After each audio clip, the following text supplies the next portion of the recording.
क्या नाम है इसका? वृत्त। वृत्त मतलब कैसे आकृति होती है? गोल आकृति। इसमें इसको क्या बोलते हैं हम? परिधि।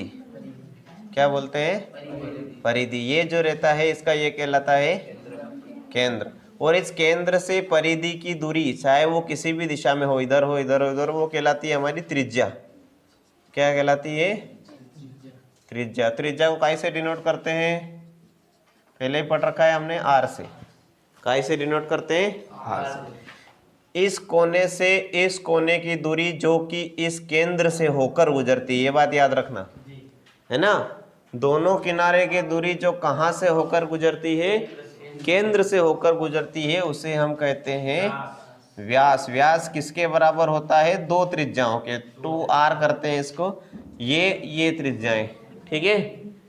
आ रही बात समझ में? कौन सा? ये AB। ये क्या कहलाता है आपका? व्यास। व्यास हमेशा क्या रहेगा? त्रिज्या का दुगना, ठीक है। ये कुछ बेसिक चीजें हैं वृत्त के बारे में। फिर एक 10.1 प्रमेय है इसकी, 231 पेज नंबर पे है ना। वृत्त के किसी बिंदु पर स्पर्श रेखा स्पर्श बिंदु से जाने वाली त्रिज्या पर लंब होती है।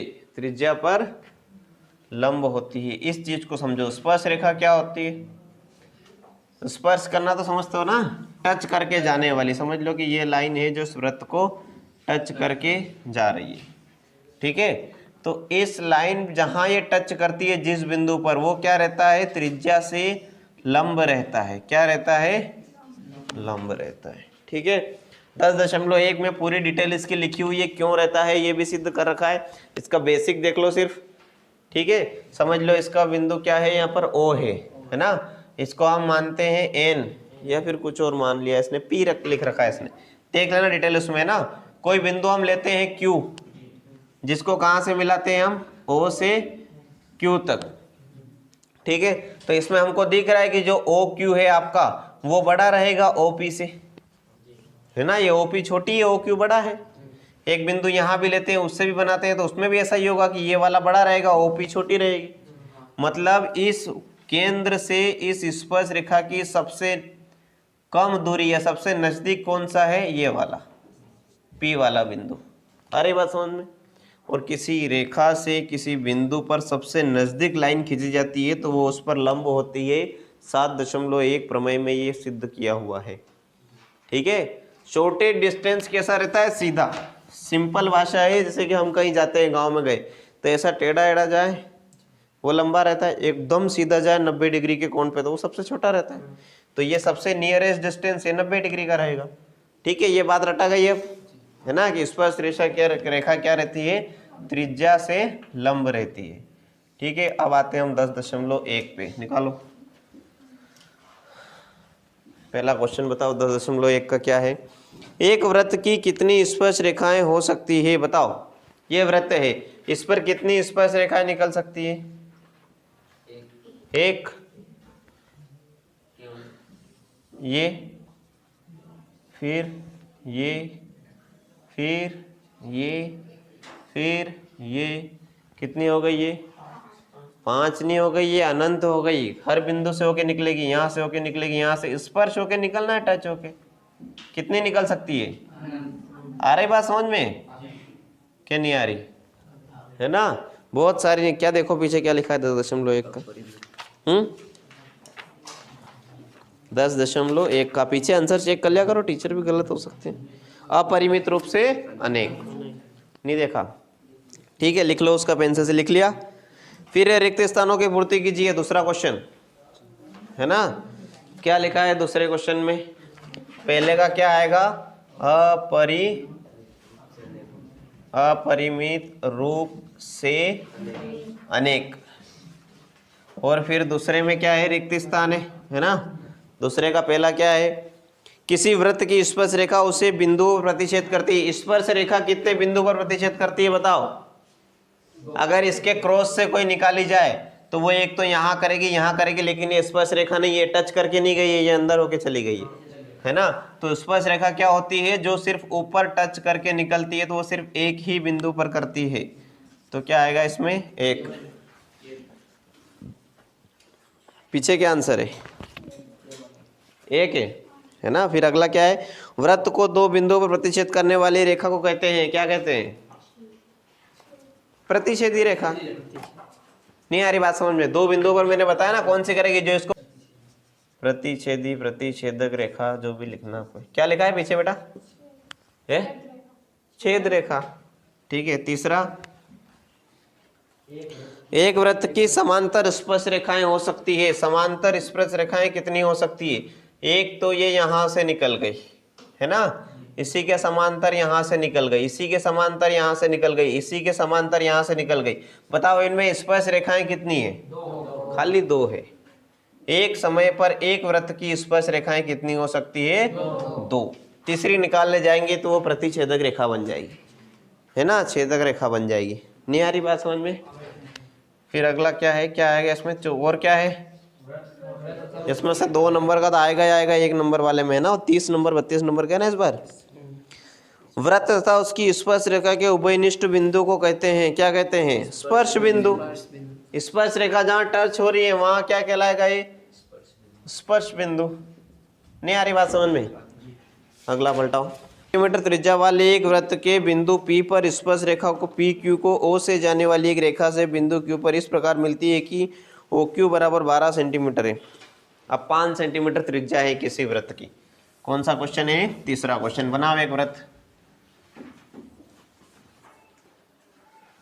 चलो इसमें देख लो, डायरेक्ट उसमें कर लेना। एक ये वृत्त है, इसकी कितनी है, ये त्रिज्या 5 सेंटीमीटर लंबाई है। त्रिज्या मैंने बताया थोड़ी देर पहले अभी। एक वृत्त के बिंदु P पर 5 सेंटीमीटर वाले एक वृत्त के बिंदु P पर स्पर्श रेखा PQ केंद्र O से जाने वाली एक रेखा से बिंदु Q पर इस प्रकार मिलती है।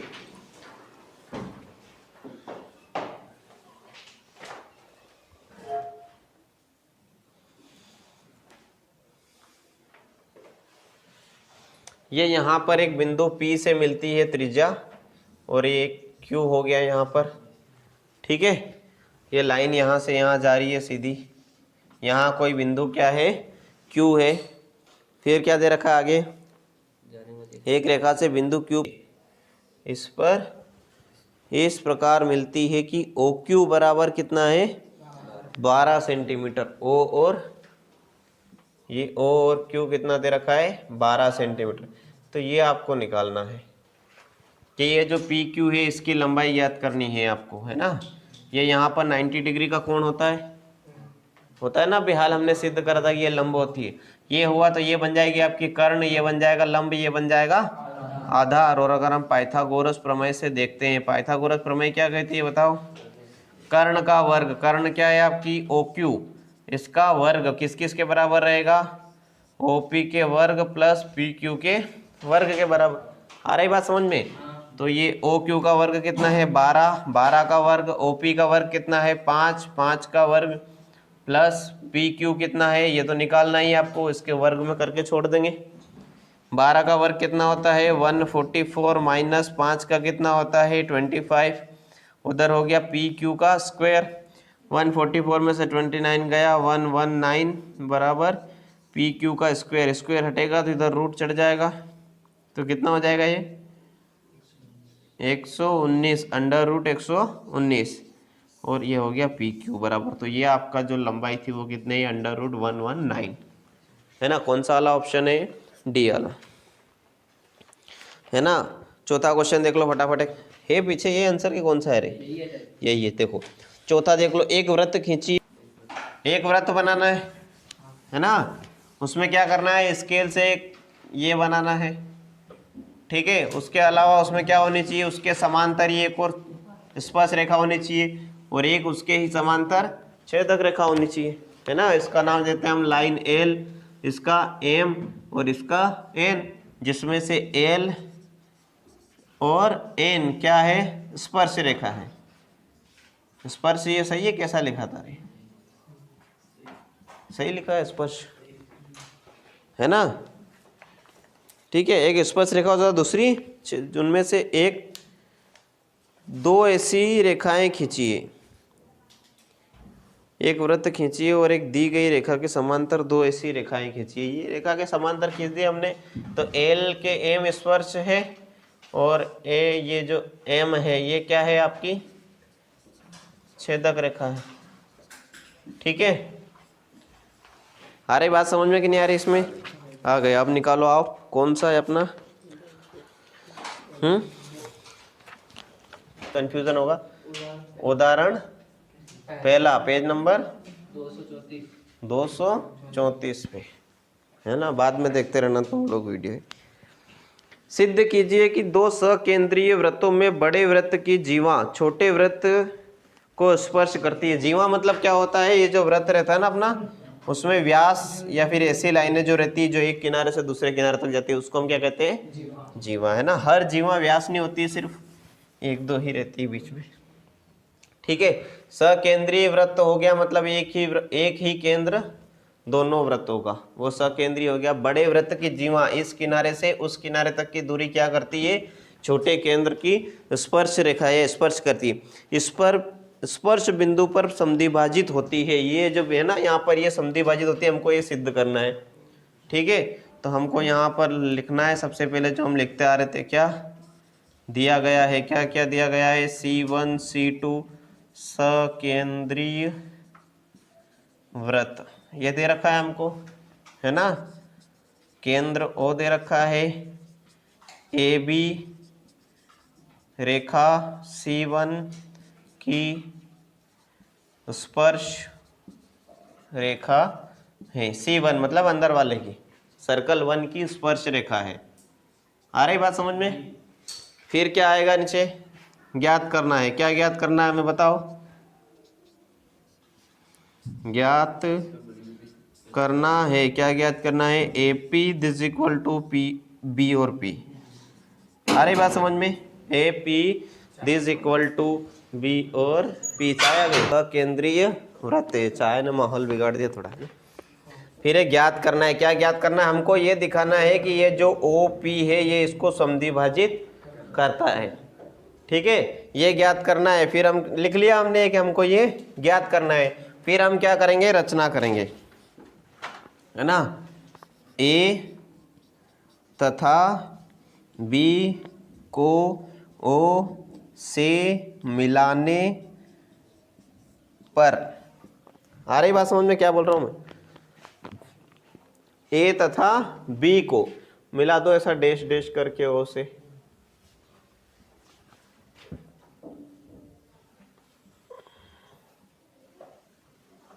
मिला दिया?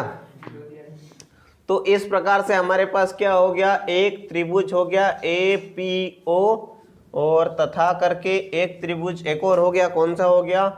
BP तथा O में, या से कुछ भी। आ रही बात समझ में? कौन से त्रिभुज हो गए? दो, OAP और O, ये वाला है ना, और एक ये BP और ये O। इसमें क्या करेंगे हम? चीजें सिमिलर ढूंढ के इनको सर्वांग सम कर देंगे, है ना। और सर्वांग सम करने के बाद फिर उसकी सारी भुजाएं सारे कोण बराबर होते हैं। तो इस प्रकार AP और B और P समान आ जाएगी। नहीं आ रही बात समझ में? सबसे पहले इसमें हमको एक चीज मिल रही है क्लियर, वो मिल रही है AO बराबर होता है B और O। कारण क्या है? दोनों C2 की त्रिज्याएं हैं, सर्कल 2 की त्रिज्याएं हैं। सर्कल 2 मतलब किसी भी वृत्त की त्रिज्या हमेशा बराबर होती है। ये फिर आ गया, देख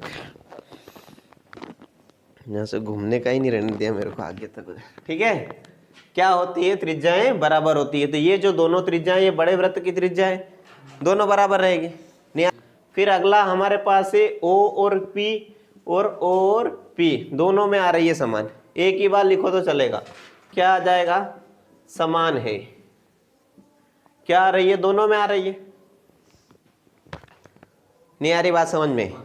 और फिर एक एक कोण दोनों में समान है। सीधी रेखा कितनी डिग्री की होती है?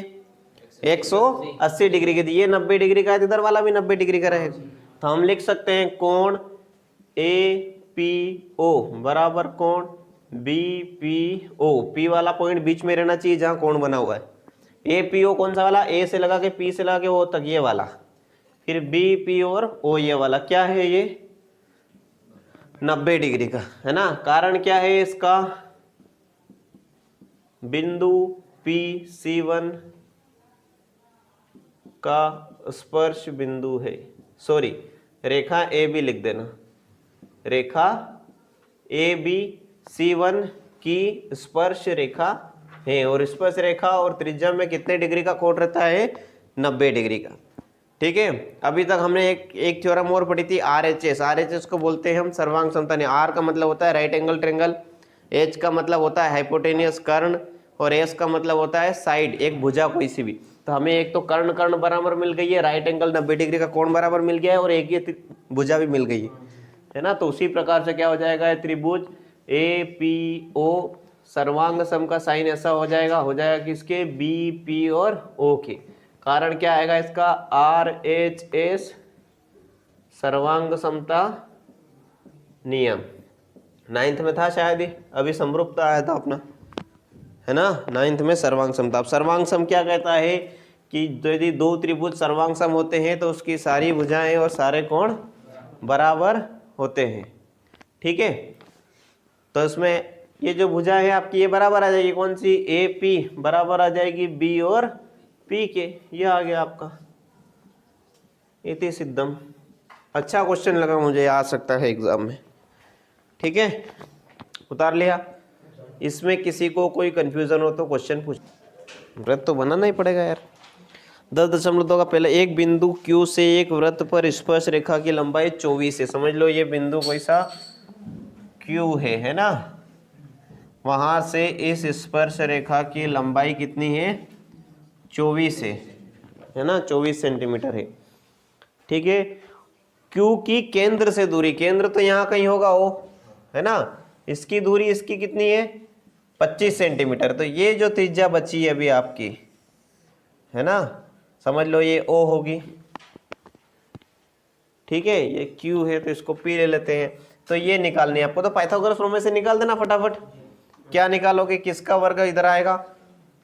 ये कर्ण है, कर्ण का कितना है? 25 का स्क्वायर इधर हो जाएगा। फिर लंब, लंब तो OP आपको निकालनी है, प्लस 24 का स्क्वायर हो जाएगा। 25 का होता है 625, माइनस 24 का इधर आएगा, कितना होता है? 576 होता है ना, 576 24 का बराबर कितना बच जाएगा? ये OP का स्क्वायर। 576 में तो का 49 बचेगा। OP का स्क्वायर, 49 का ही का स्क्वायर होता है 7 का स्क्वायर, OP का स्क्वायर कट जाएगा, स्क्वायर स्क्वायर, तो OP त्रिज्या बराबर क्या आ जाएगी? 7। पहला वाला ऑप्शन। पीछे चेक करो क्या है सही है गलत है। केंद्र का नाम क्या है? O। तो ये देखो ध्यान से, आपको ये वाला कोण उसने दे दिया ना, क्वेश्चन में लिखा हुआ कि POQ 110 है। दिमाग से देख लो फटाफट, 1 नंबर क्वेश्चन है। तो ये पूरा चतुर्भुज बन रहा है, POQT। चतुर्भुज के चारों कोणों का योग कितना होता है? 360 डिग्री होता है ना, 360। अब इसमें कौन कौन से अपने पास? 110 तो ये है, बाकी जो स्पर्श रेखा त्रिज्या के साथ कोण बनाती है वो 90 डिग्री का होता है। पढ़े रहे अपन पहले ही क्वेश्चन से, नहीं आ रहा सनी पे समझ में? स्पर्श रेखा जो रहती है ना, यहाँ थी ना स्पर्श रेखा है कि, तो ये इसके साथ कोण बना देते कितने डिग्री का? ये फिर उलझ गया, 90 डिग्री का। तो ये दोनों कोण भी कितने डिग्री के हो गए इसमें? 90 डिग्री के। तो 90 90 ये भी जोड़ दो। 110 तो ये हो गया, 190 ये हो गया, 190 ये हो गया, बाकी बचा उसको 1 से ले लिया बराबर 360। 9 9 18, 180, 180 110, 280 290, 290 का माइनस कर दो, 360 माइनस 290, बताओ कितना आया? 0। 16 में से 9 गया तो 7, 70 डिग्री। कितना आएगा? 70 डिग्री। ये ऑप्शन 70 डिग्री वाला करो पीछे चेक। दूसरा करा ना हमने, उसका उल्टा है तीसरा क्वेश्चन। क्या बोला है उसने? पढ़ो, देखो, यदि एक बिंदु P से O केंद्र वाले किसी वृत्त पर PAPB, समझ लो ये बिंदु यहाँ पर एक P है ना, वहां पर एक स्पर्श रेखा PA खींची जाती है और P और B खींची जाती है। PAPB स्पर्श रेखाएं परस्पर 80 डिग्री के कोण पर झुकी हो। कितने डिग्री के? 80 डिग्री के। तो कौन सा कोण पूछ रहा है वो? POA। ये कौन सा? PO और A। कर लिया यहाँ तक? ये स्पर्श रेखा है कितने कोण पे झुकी हुई है? 80 डिग्री के। ये उसने बोला भी है। ठीक है, अब क्या है इसमें फिर हमको बताना है कौन सा? PO और A ऐसा पूछा है ना, इसका आधा कोण ये पूछा है हमसे। ये बाद में डिस्कस करेंगे, हम पहले पूरा निकालते हैं। ये पूरा कैसे निकालेंगे? ये 90 हो गया, ये 90 हो गया, ये 80 हो गया, है ना। 9 कम 9, 9 दूनी 18, 18 और 80 260, 26 होता है 260, 260 360 में से 260 गया, ये पूरा कितने आ गया 100 डिग्री का। ठीक है, C1 C2 वाले क्वेश्चन में हमने करा था ना उदाहरण 1 में, ऐसा अगर बीच में से डिवाइड करते हैं, दो त्रिभुज सर्वांगसम होते हैं, तो ये जो हिस्से रहते हैं ये वाला किसके बराबर आ जाता है, इसके बराबर। तो ये पूरा 100 है, ये दोनों बराबर बढ़ गए, मतलब कितना कितना हो जाएगा ये 50 50।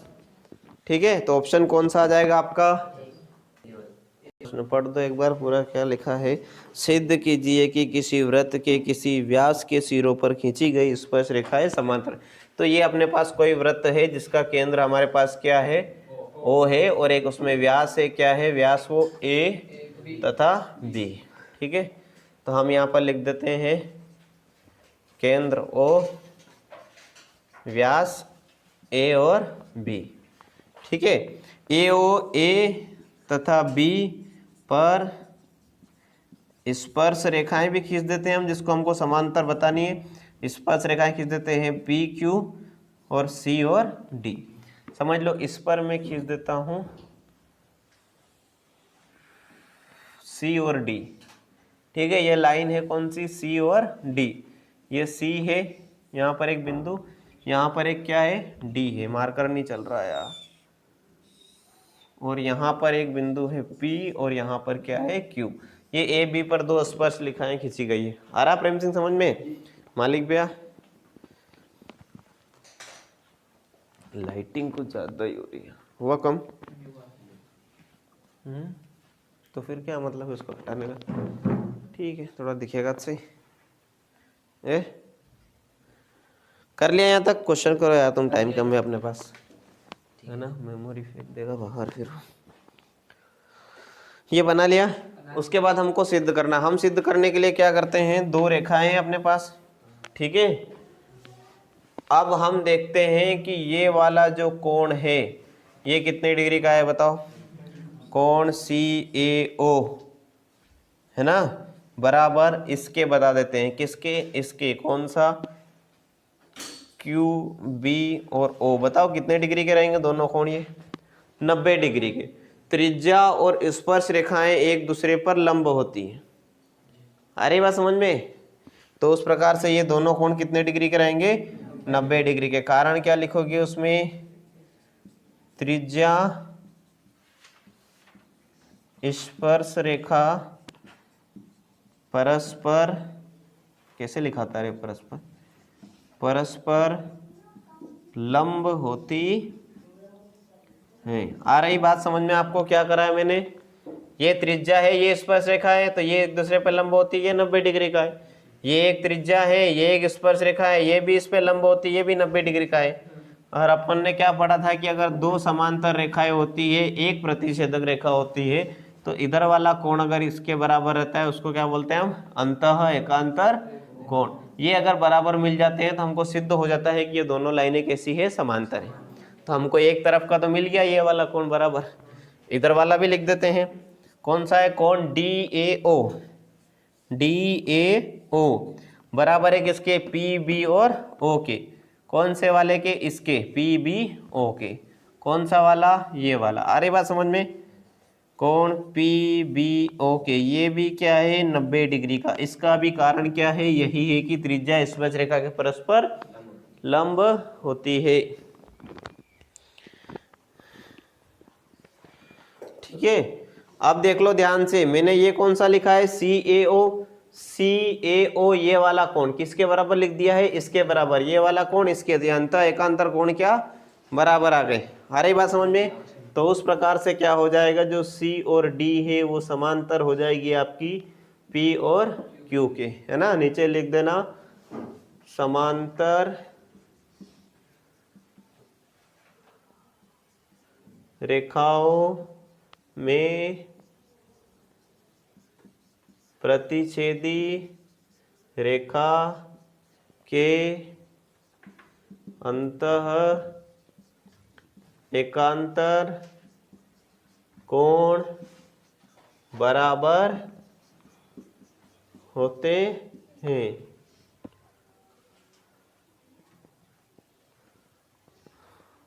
ठीक है, बस उसके बाद है चौथा क्वेश्चन, अपन बाद में क्या लिखा है, सिद्ध कीजिए कि स्पर्श बिंदु से स्पर्श रेखा पर खींचा गया लंब वृत्त के केंद्र से होकर गुजरता। ये एक कोई स्पर्श रेखा है पी क्यू, इस पर एक स्पर्श बिंदु है ए।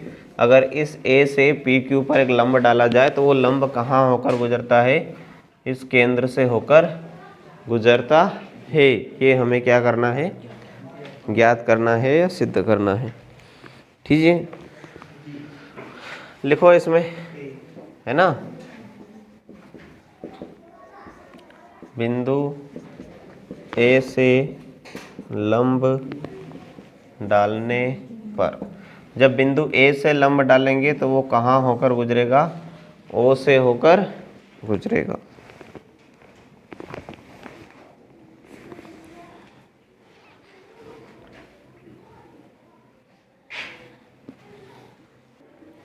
ठीक है, एक कोई बिंदु ऐसा एन ले लेते हैं और एक एम ले लेते हैं। ठीक है, इस पर लंब डालेंगे तो लंब कहाँ से जाएगा, बिल्कुल स्पर्श बिंदु से। तो स्पर्श बिंदु से जो ओ पर लंब जाएगा वो सबसे शॉर्टेस्ट डिस्टेंस रहेगा, सबसे कम दूरी रहेगी। और एक वृत्त के अंदर केंद्र से लगा के परिधि की सबसे कम दूरी क्या कहलाती है, त्रिज्या ही कहलाती है। ठीक है, ये वाली त्रिज्या ही रहेगी, ये वाली त्रिज्या नहीं रहेगी, ये वाली भी त्रिज्या नहीं रहेगी। इस प्रकार से हम जानते हैं कि किसी वृत्त में केंद्र से परिधि की दूरी त्रिज्या होती है। केंद्र से जो परिधि तक की दूरी आएगी सबसे छोटी, वो क्या कहलाएगी, आपकी त्रिज्या कहलाएगी। ये तो हम जानते हैं। ठीक है, अब उसके बाद ये कह रहा है कि यहाँ से हमको क्या करना है, स्पर्श बिंदु से लंब डालना है।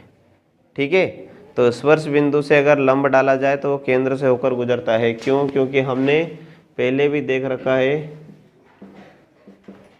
हम जानते हैं कि वृत्त की त्रिज्या क्या होती है,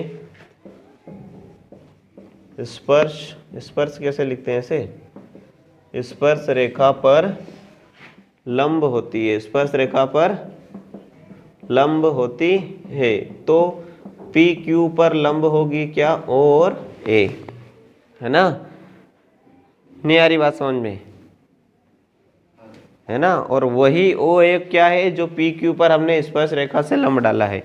तो इन दोनों केस में यह रेखा ओ से गुजरती है, जो कि वृत्त का केंद्र है। क्या है, वृत्त का केंद्र है। इसी प्रकार से क्या हो जाएगा, ये वाली भुजा इसकी त्रिज्या। क्वेश्चन देखना छठा वाला, कौन सा, छठा। क्या लिखा है, एक बिंदु ए से जो वृत्त के केंद्र से, समझ लो ये बिंदु यहाँ पर है ए, और ये जो वृत्त का केंद्र है ना, वहाँ से कितनी दूरी पर है, 5 सेंटीमीटर।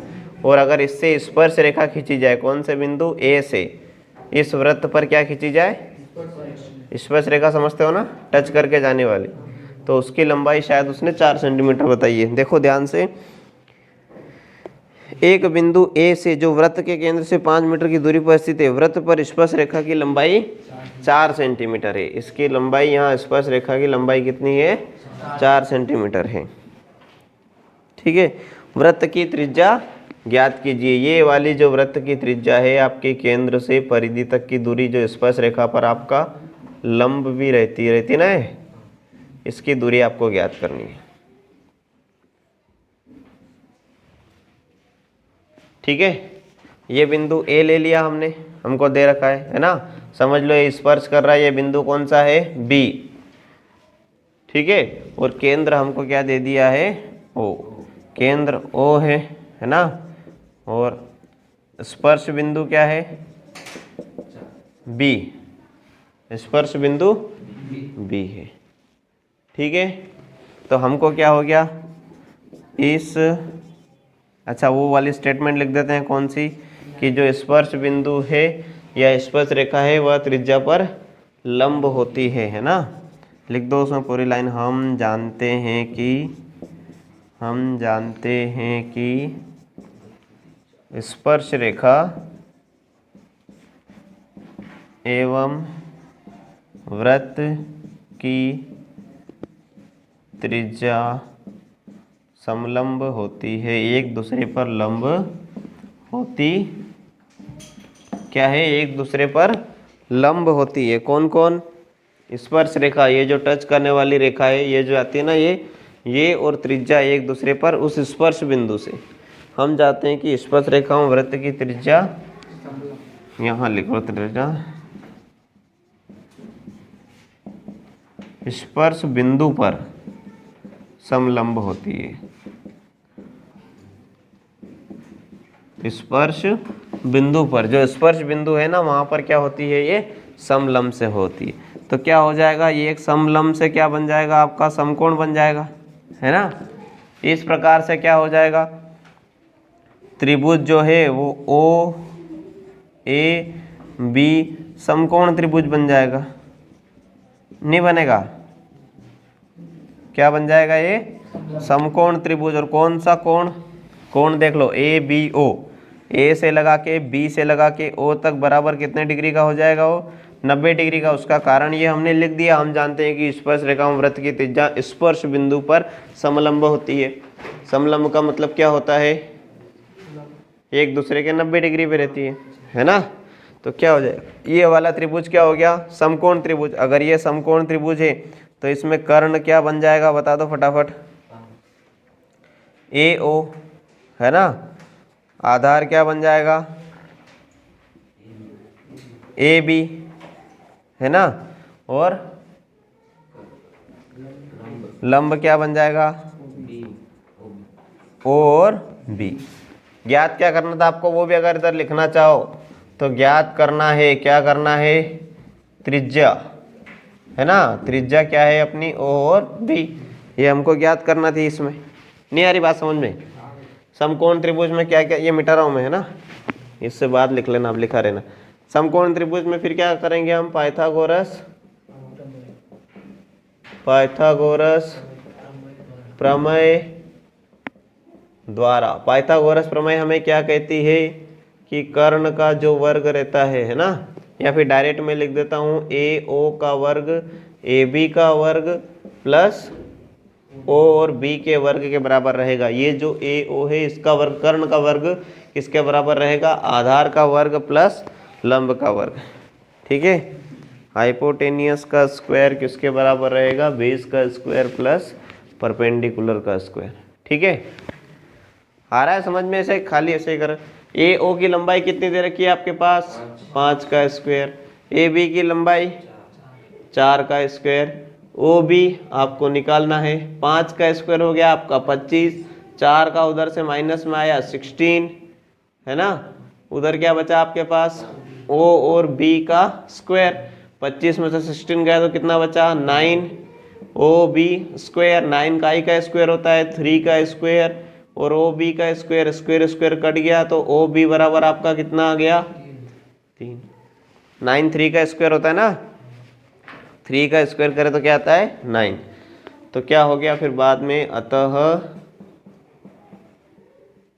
त्रिज्या बराबर क्या आ गया, 3 सेंटीमीटर है।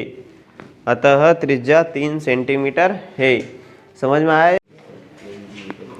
दो सकेंद्रीय वृत्तों की त्रिज्याएं 5 सेंटीमीटर 3 सेंटीमीटर है, त्रिज्या हो गई। और ये किसकी हो गई, बड़े वृत्त की है। यहाँ कुछ मतलब नहीं है इसका। ये बड़े वाले की त्रिज्या कितनी है, 5 सेंटीमीटर, और ये कितनी है, 3 सेंटीमीटर।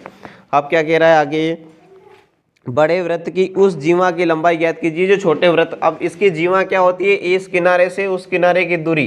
तब किनारे की दूरी हमको ऐसी लेनी है कि ये वृत्त को स्पर्श करके जाए। क्या करके जाए, वृत्त को स्पर्श करके। तो ये किनारे की दूरी ले ली हमने, ठीक है।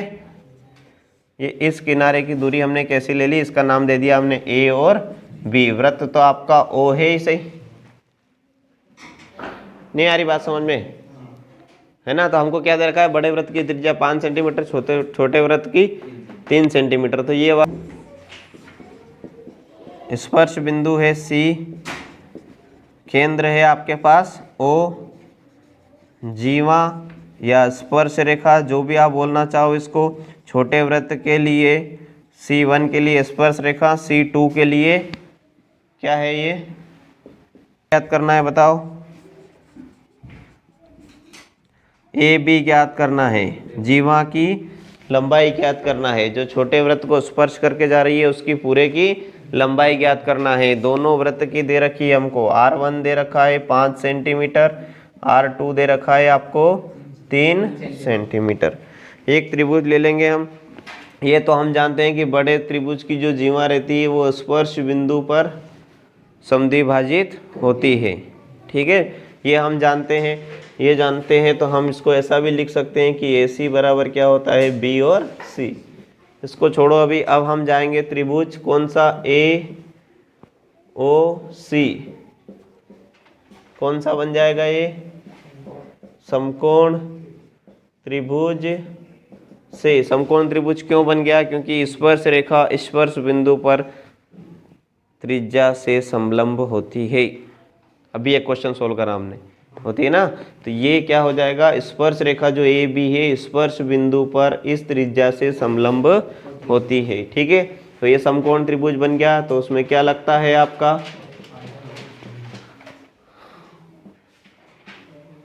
पाइथागोरस प्रमेय द्वारा। बताओ पाइथागोरस प्रमेय क्या हो जाएगी इसमें, AO का स्क्वायर है ना, बराबर काई का स्क्वायर हो जाएगा, AC का स्क्वायर प्लस O और C का स्क्वायर।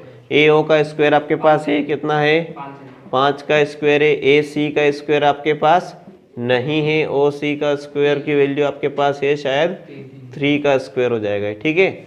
वही आंसर है इसमें, 5 हो जाएगा, 5 का स्क्वायर 25 हो जाएगा। इस 3 का स्क्वायर कितना हो जाएगा, 9 उधर जाएगा तो -9 बराबर कितना हो जाएगा इधर, ये AC का स्क्वायर।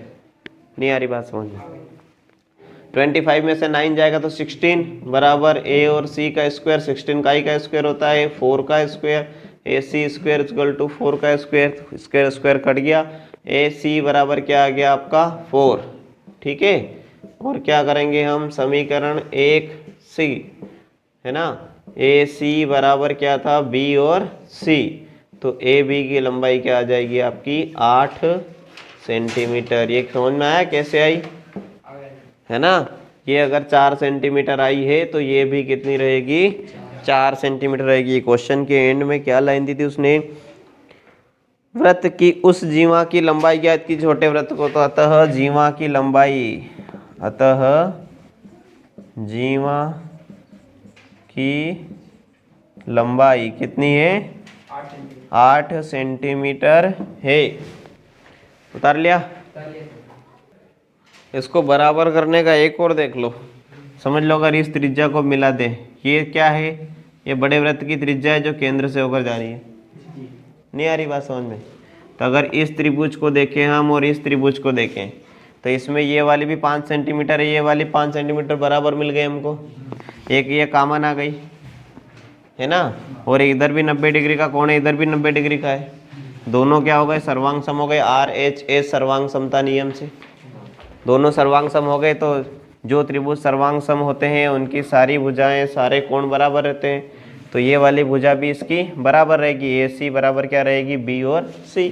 तो एक निकलेगी तो हम दूसरी की वैल्यू जोड़ देंगे उसमें, 4 से 8 का नंबर 8वां है, 10.2 का 8वां क्वेश्चन दिया गया है। क्या क्या दे रखा है आपको बताओ, है ना, चतुर्भुज ABC और D, जिसमें क्या है SRQ PQRS, उल्टा लिख रहा मैं, PQRS क्या है ये, स्पर्श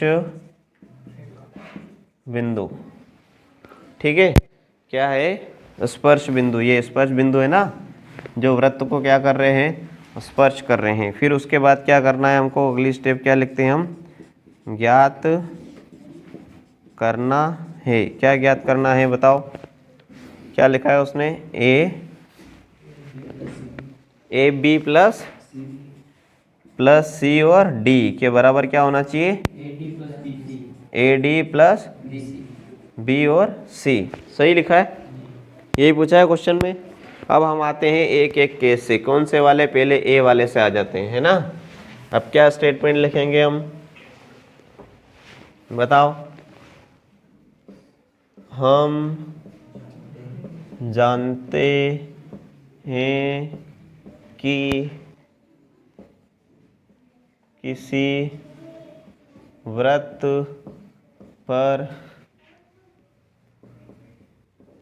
बाह्य बिंदु से खींची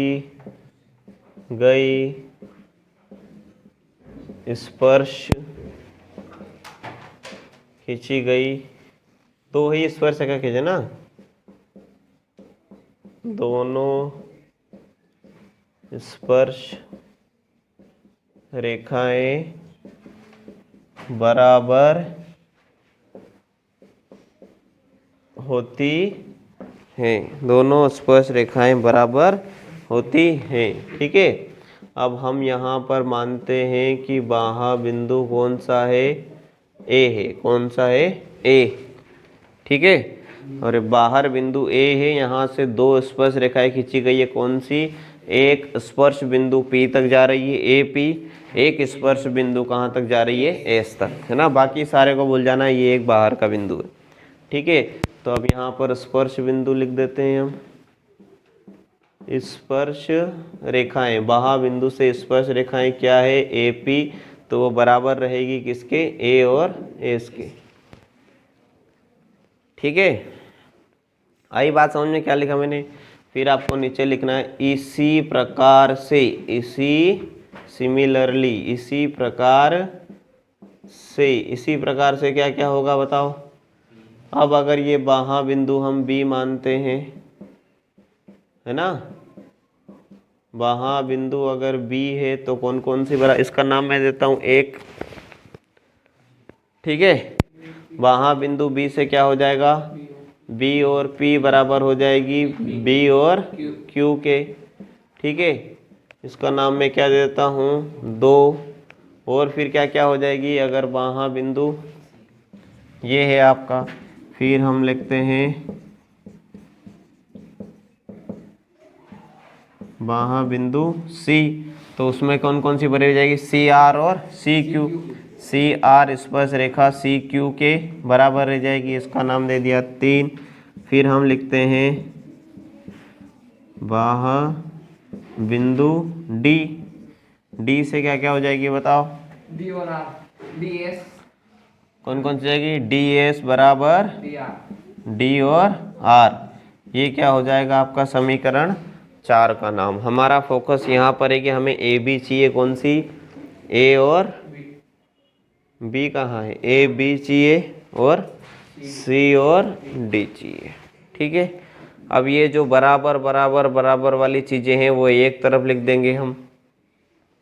ठीक है, किस प्रकार से लिख देंगे बताओ मुझे।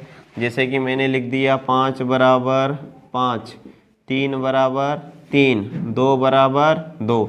तो अगर इधर की चीज़ इधर ही जोड़ दें, इधर की चीज़ इधर ही जोड़ दें, है ना। जैसे मैं इधर की चीज़ इधर ही जोड़ता हूँ 5 + 3 + 2, उधर की चीज़ उधर ही जोड़ देता हूँ 5 + 3 + 2।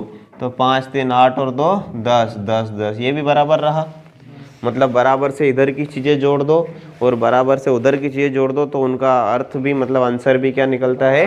बराबर ही निकलता है। उसी प्रकार से हम क्या करेंगे? समीकरण 1 2 3 और 4 से इधर इधर की जो चीज़ें हैं वो सारी जोड़ देंगे। कौन कौन सी है? AP + B और P, है ना। इधर इधर की चीज़ें, नहीं आ रही बात समझ में? फिर +C और R, फिर +D और S। ये किसके बराबर में लिख देंगे? उधर उधर की चीज़ें। कौन कौन सी? A और S + B और Q + C और Q + D और R। ये बात आ रही समझ में आपके कि नहीं आ रही? सही साठ बनाने के लिए। अब देखो, इन दोनों चीज़ों को ध्यान से देखोगे, इन दोनों चीज़ों को ध्यान से देखोगे, इन दो चीज़ों को ध्यान से देखोगे और इन दो चीज़ों को ध्यान से देखोगे। परिवर्तन काय में करा है? इसमें इसको पलटा के लिख लिया है, ठीक है। ये डी एस पहले यहाँ था तो डी एस इधर कर दिया, डी आर इधर था तो इधर कर लिया, यहाँ डी आर ले लिया हमने ताकि सी आर डी आर मिल के एक चीज़ बना देंगे। अब ए पी और बी और पी, तो ए पी और बी और पी मिल के पूरी क्या बना रहे हैं, ए बी। आ रही बात समझ में? डायग्राम में ये है तो नहीं आ रही बात समझ में? प्लस ये जो सी आर है, सी और आर और डी और आर ये दोनों मिला के क्या बना रहे हैं, पूरी सी और डी। क्या बना रहे हैं, पूरी सी और डी बराबर।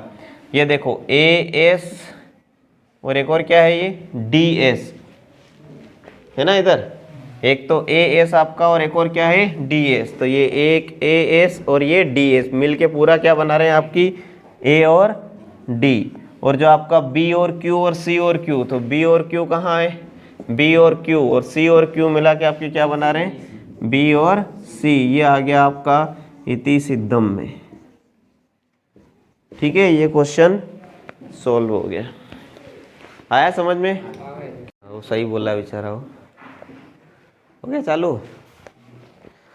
क्या लिखा है कि सिद्ध कीजिए कि किसी बाह्य बिंदु से किसी वृत्त पर खींची गई स्पर्श रेखाओं, तो ये बाहर का बिंदु है P, स्पर्श खींची गई है दोनों स्पर्श रेखाएं, तो इसके बीच का ये वाला कोण स्पर्श बिंदुओं को मिलाने वाले रेखाखंड द्वारा केंद्र पर अंतरित कोण का संपूरक। ये जो स्पर्श रेखाओं को मिलाने वाला जो रेखाखंड है ना, उसके द्वारा केंद्र पर अंतरित कोण का संपूरक होता है। मतलब अगर ये कितना आया 60 डिग्री आया तो इसको 120 रहना पड़ेगा, तब जाके दोनों मिलके क्या हो जाएंगे 180 डिग्री के, ठीक है। नहीं आ रही बात समझ में? क्या क्या दिया गया है वो लिख लो पहले। आपको दिया गया है, क्या दिया गया है बताओ? स्पर्श रेखा क्या है, ए पी और बी और पी, और क्या है आपके पास स्पर्श बिंदु, क्या क्या है स्पर्श बिंदु ए और बी, केंद्र ओ है वो भी लिख देना, ठीक है। अब अगर हम इसको ध्यान से देखें, ठीक है, लिखूं लाइन वो लिख दो, हम जानते हैं कि, हम जानते हैं कि, या फिर ऐसा लिख दो, है ना। ज्ञात क्या करना है, पहले ज्ञात करना है, क्या ज्ञात करना है, कोण ए ओ बी है नी, और कोण कौन सा, ए पी और बी। ए ओ बी ये वाला, ए पी और बी ये वाला क्या है, संपूरक कोण है। संपूरक कोण का मतलब क्या होता है कि कोण ए ओ बी प्लस कोण ए पी और बी, इनका योग कितना आना चाहिए, 180 डिग्री आना चाहिए, ठीक है।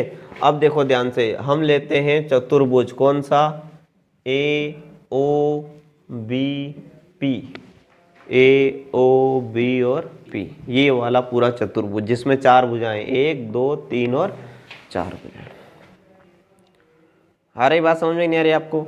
इस चतुर्भुज में हर एक कोण का नाम लिखते हैं हम, क्या करते हैं, हर एक कोण का। ए से शुरू करते हैं तो कोण ए का नाम क्या हो जाएगा बताओ, कोण ए का नाम हो जाएगा ओ ए पी, हो जाएगा ना, कोण ओ ए पी हो जाएगा। प्लस ये वाला लिखते हैं कौन सा, ए ओ बी, कोण ए ओ और बी, प्लस इसका नाम लिख देते हैं ओ बी और पी, कोण ओ बी और पी, प्लस इसका नाम लिख देते हैं, क्या लिखेंगे, ए पी और बी, कोण ए पी और बी बराबर कितना होता है, 360 डिग्री। ये हम जानते हैं, चतुर्भुज के चारों कोणों का योग 360 डिग्री होता है, ऐसा लिख देना है, लिख दोगे ना, ठीक है। फिर उसके बाद इसमें देखना ध्यान से, दो कोण जो है कौन सा, एक तो ओ ए पी, ओ से लगा के ए से लगा के पी तक, ये कितने डिग्री का है, 90 डिग्री का है। प्लस ये वाला ए ओ बी, तो ऐसा कैसा, प्लस ये वाला जो ओ बी और पी, ओ और बी और पी, ये भी 90 डिग्री का है। प्लस कोण ए पी और बी बराबर 360 डिग्री। ये दो कोण 90 डिग्री के क्यों है बताओ फटाफट, जल्दी बताओ। ये वाला कोण और ये वाला कोण 90 डिग्री का क्यों है, यहां पर स्टेटमेंट लिखना, हम जानते हैं कि, हम जानते हैं कि क्या, स्पर्श रेखा स्पर्श बिंदु पर त्रिज्या से समलंब होती है। नहीं आ रही बात समझ में? अभी थोड़ी देर पहले ही पढ़ा है हमने, समलंब होती है। ठीक है, नहीं आया समझ में? आ गया? क्या समझ में आया कि ये जो रहती है ना स्पर्श रेखा, ये हमेशा इस त्रिज्या से क्या होती है? समलंब रहती है। ये भी समलंब रहेगी 90 डिग्री का, ये भी समलंब रहेगी तो 90 डिग्री का। तो 90 90 जोड़ दो, कितना हो जाएगा? ये 180 डिग्री प्लस कोण कौन सा? ए ओ बी प्लस कोण ए पी और बी बराबर 360 डिग्री। 180 क्या होगा? अब उधर चला जाएगा, इधर बचेगा कोण ए ओ बी प्लस कोण ए पी बी बराबर हो जाएगा 360 माइनस 180। 360 में से 180 जाता है तो कितना बचता है? 180 ही बचता है। अतः कोण ए ओ बी तथा कोण ए पी बी संपूरक कोण